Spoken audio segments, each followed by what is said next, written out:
After 10 years of living in this home, the carpet on the stairs is so worn, not to mention dated. And I have some really cool ideas to add some character to these stairs. It's time for a major stair renovation. I started by removing the baseboards and ripping out carpet. This not only required some muscle, but also a wardrobe change. Note to self, don't wear a sweatshirt when ripping out carpet. I also recommend wearing grippy gloves, although pliers work too. Then I only had about 1 million staples and nails to remove. This did take several hours, but my goal was to get it done in one day so the stairs would be safe for my 4 kids to walk up and down. Mission accomplished. This floor scraper tool was especially helpful on the landing. Highly recommend. My boys helped me remove the handrails because I'm upgrading these to some more modern handrails. I've also been putting a fresh coat of paint on all the walls in my home, so it's time for the stair walls.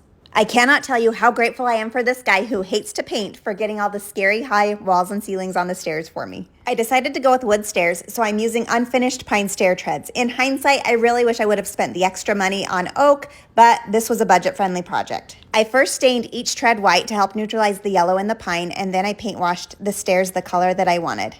I found some unfinished poplar risers that were already primed, and then I painted them black. We completely removed the original stair treads that were under the carpet because they were just cheap particle board, as you can see. We worked on the lower half one day and the upper half the next day. And since walls are never square, this stair gauge tool was so helpful to make sure that each tread had a perfect snug fit. Simply set the stair gauge tool to the correct size, mark it on the tread, and cut it down. Before we installed the treads, we had to leave a little surprise for whoever renovates these stairs in the future. To install the treads, we used this construction adhesive all over, and then we also put some nails in the back that you won't see on this video. And we have a perfect fit.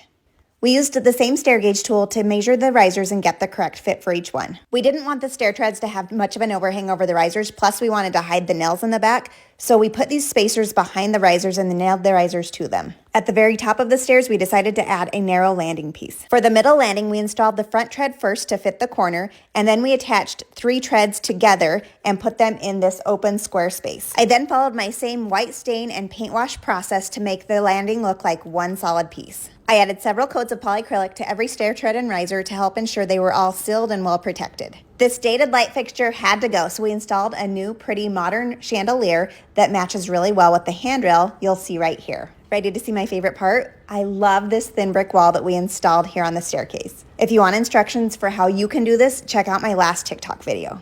And now all that's left are the finishing touches. I filled the nail holes on the risers, painted them black, installed new baseboards, did all of the touch-up painting that was necessary to this point. You can see the handrails are installed. I didn't show that in the video, but here is the finished staircase. I love it so much. So much more modern. It has character. I love that it's unique. It's not like everyone else's staircase, and I got rid of the ugly carpet. Follow along to see all of my projects.